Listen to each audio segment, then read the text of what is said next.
एक समय की बात है।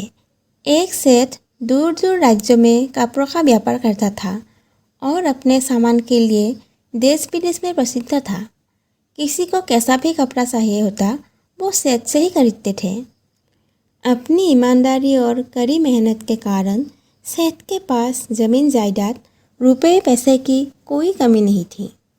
सेठ का कोई बच्चा नहीं था, केवल पत्नी थी जिसे सेठ बहुत प्यार करता था और देश विदेश से अपनी पत्नी के लिए तरह तरह के सुंदर सुंदर तोहफे लेकर आता था।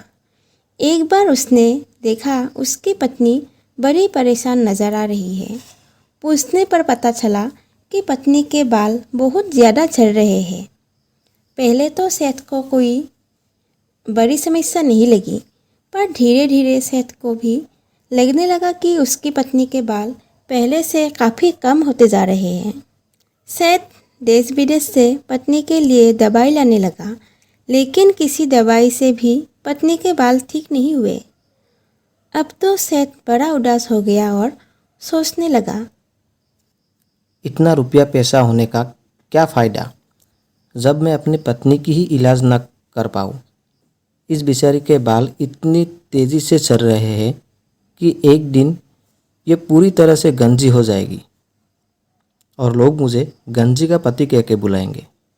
पत्नी के बालों के लिए इतना चिंतित हो गया कि रात में तो उसको अपनी पत्नी के ही सपने आते और महसूस होता कि चारों तरफ लोग उसे गंजी का पति कहकर बुला रहे हैं और उसकी पत्नी यह सब कुछ सुनकर बहुत रो रही है।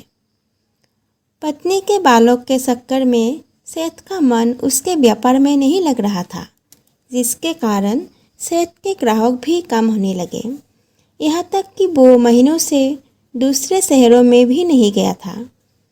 एक दिन जब सेठ की पत्नी स्नान करके बाहर आई तो सच में ही उसके सारे बाल गायब हो चुके थे और वो पूरी तरह से गंजी हो चुकी थी। जब अपनी पत्नी का ये हाल देखा तो ज़ोर ज़ोर से रोने लगा और गांव के बाहर बने एक मंदिर में चला गया।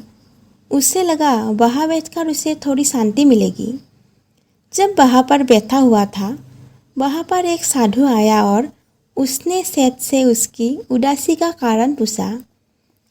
साधु के प्यार भरे शब्द सुनकर सेठ सिसक सिसक कर रोने लगा और बोला, महाराज, मेरे पत्नी के सारे बाल गिर चुके हैं।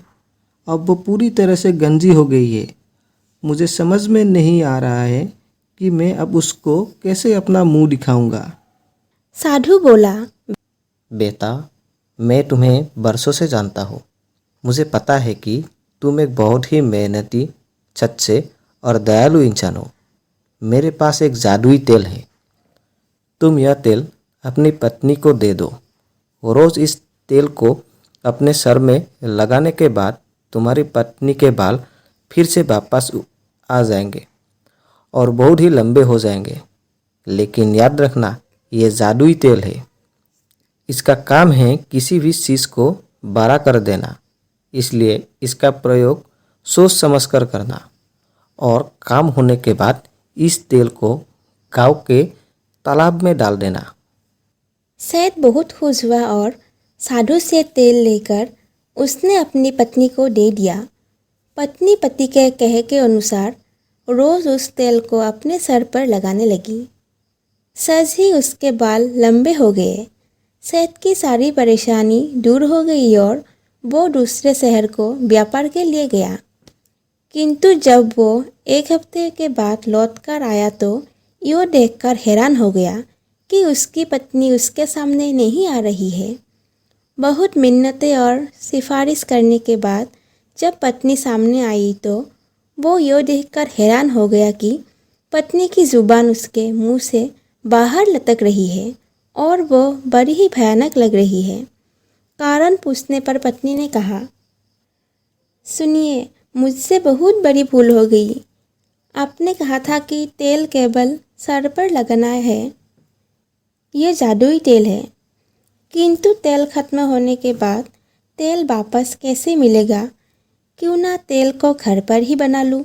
ऐसा सोचकर मैंने तेल को अपनी जीभ पर लगाकर उसका स्वाद लेना चाहा था, कि जान सकूं कि इसमें क्या क्या मिला है और ऐसा करते ही मेरी जीभ इतनी बड़ी हो गई। सैद सिर पकड़कर बैठ गया और समझ गया कि अब इस समस्या का कोई निदान नहीं। उसके बाद सैद की पत्नी को किसी ने घर के बाहर कभी नहीं देखा और सैद अपनी पत्नी की मूर्खता के कारण पूरे जीवन एक इतनी लंबी जीभ वाली पत्नी के साथ जीता रहा।